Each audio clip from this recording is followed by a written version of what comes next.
அண்ணா வணக்கம். I am Nandakumar, fatty global sales manager. இப்போ நம்ம இருக்கிற இடம் பார்த்துட்டிங்கன்னா அந்தியூர் பக்கத்தில் கண்ணாமூச்சிங்கிற கிராமம். நம்ம ஃபார்மர் நேம் அப்புசாமி. இப்போ இவர் வந்து கதலி வாழை வந்து 1 ஏக்கர் நடவு பண்ணியிருக்காரு. ஒரு 15 days முன்னாடி ஃபெட்டி குளோபலில் வந்து நம்ம செமியாவும் ரூமிஸும் கொடுத்துருந்தோம். ஸோ அவர் இப்போது ஸ்ப்ரே பண்ணி கிட்டத்தட்ட இன்றைக்கி ஒரு 4 நாள் 5 நாள் 6 நாள், அதிகபட்சம் ஒரு 6 நாள் 7 நாள் ஆயிடுச்சுங்கண்ணா. அதுக்கு மேலே இல்லை. ஸோ இன்னையோட ஒரு 6 நாள் 7 நாள் அதுதான் உங்களுக்கு வித்தியாசம். ஸோ இப்போது என்ன இம்ப்ரூவ்மெண்ட் உங்களுக்கு காட்டுற பாருங்கள். தண்டு ஊக்கம் நல்லா இருக்குதுங்கண்ணா. தண்டு நல்லா ஊக்கமாகிட்டு நல்லாவே அடுக்குமட்டை இல்லாமல் க்ரோத் வந்துருக்கு. க்ரீனிஸ் அதிகமாக இருக்குது. உங்களுக்கு பிஃபோர் ஃபோட்டோ என்கிட்ட இருக்கும், நான் அதை ஷேர் பண்ணுறேன். அப்படியே பாருங்கள்.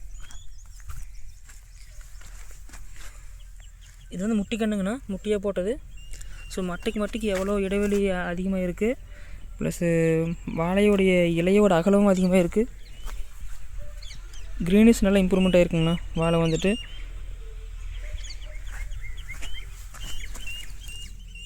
ஸோ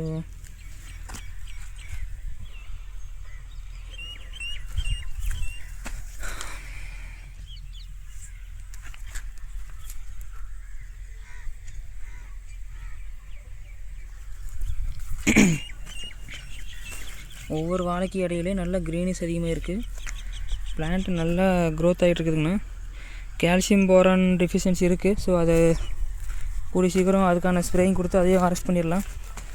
இப்போ செமியா ரூமிஸ் கொடுத்ததோட இம்ப்ரூவ்மெண்ட் பார்த்துட்டிங்கன்னா க்ரோத்து, இலைக்கு இடைவெளி, க்ரீனிஸு ப்ளஸ் இலையோடைய நீள அகலம், வளர்ச்சி வேகம். ஸோ அதுதான் இப்போ உங்களுக்கு காமிச்சிட்ருக்கேன்.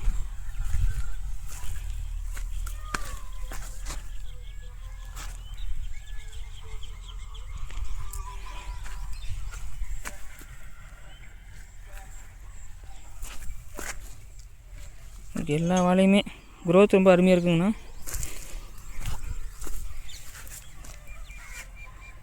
7 நாள்லேயே 5 நாள் இருக்கும்போதே ஃபார்மர் நல்லா இம்ப்ரூவ்மெண்ட் தெரியுதுன்னு சொல்லியிருந்தார். ஸோ இப்போ வந்து இன்றைக்கி கூட ஒரு 7 நாள் பக்கமாக தான் இருக்குது.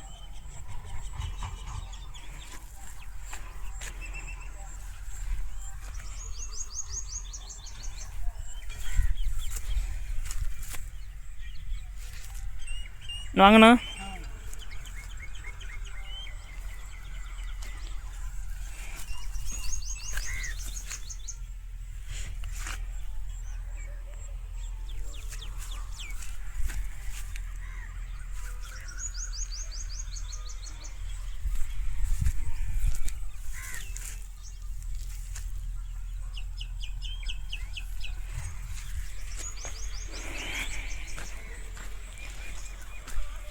நான் அப்படியே எனக்கு உங்கள்கிட்ட ஒரு இன்டர்வியூ வேணுங்கண்ணா. சின்ன இன்டர்வியூ, உங்களுடைய கருத்துக்கள் அப்படியே பகிர்ந்துக்கலாம். உங்களுக்கு என்ன அடிச்சிங்க? அடித்து எவ்வளோ நாள் ஆச்சு? அடித்து 5 நாள் ஆகுதுங்க. இன்னைக்கு கூடங்க 5 நாள் தாச்சுங்களா? ஃபெட்டி குளோபல் செமியா ரூமிஸுங்க.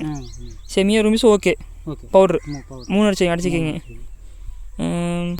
இப்போ அடித்ததில் உங்களுக்கு என்ன மாதிரி வித்தியாசம் தெரியுதுங்கண்ணா? அடித்ததில் 4-5 நாளில் நல்லா வித்தியாசம் தெரியுது. குருத்து வளர்த்தே வருதுங்க. இடைவெளி விட்டு வருது, கேப் விட்டு வருதுங்க. அடுக்கு மட்டும் இல்லாமல் வருதுங்கிறீங்க. இப்போ உங்களுக்கு பச்சை அதிகமான மாதிரி உங்களுக்கு ஃபீல் பண்ணுறீங்களா? க்ரீனிஸ் அதிகமான மாதிரி, நல்லா பச்சையான மாதிரி. முதல்ல வந்து கொஞ்சம் வெளுத்த மாதிரி இருந்துச்சு, இப்போ கொஞ்சம் பச்சை வருதுங்க. இப்போ இதை தவிர்த்து வேறு வித்தியாசம் உங்களுக்கு தெரியுதுங்களா? கீழே சைஸ் கொஞ்சம் பெருசான மாதிரி, முட்டி உரி மாதிரி தெரியுதுங்க. இப்போ உங்களுக்கு பொருள் உங்களுக்கு பிடிச்சிருக்குங்களா? பிடிச்சிருக்குங்க. இப்போ இன்னொரு வாட்டி வைக்கிறதுக்கு வச்சுருக்கிறீங்க. சரிண்ணா, இன்னொரு 2 நாள் 3 நாள் கழிச்சு அதையும் ஒரு கோட்டிங் கொடுத்துருங்க. கொடுத்துட்டிங்கன்னா நல்ல இம்ப்ரூவ்மெண்ட் ஆயிரும். அடுத்த முறை நம்ம இந்த குருத்தெல்லாம் திருக்கிட்டு போனது வந்துட்டு கால்சியம் போரான் பற்றாக்குறைங்க. அதை அடுத்த முறை ஸ்ப்ரே பண்ணிக்கலாம். இப்போ உள்ளதை ஸ்ப்ரே பண்ணுங்கள். நான் உங்களுக்கு இதுக்கு அடுத்து என்ன பண்ணுறேன்னு சொல்கிறேன். 10 நாள் கழிச்சு திரும்ப என்ன இம்ப்ரூவ்மெண்ட்னு பார்க்கலாங்கண்ணா. இப்போ உங்களுக்கு இந்த பொருள் வந்து தாராளமாக யூஸ் பண்ணலாம். ஓகே, உங்களுக்கு திருப்தி தானே? ஓகேண்ணா, நன்றிங்கண்ணா.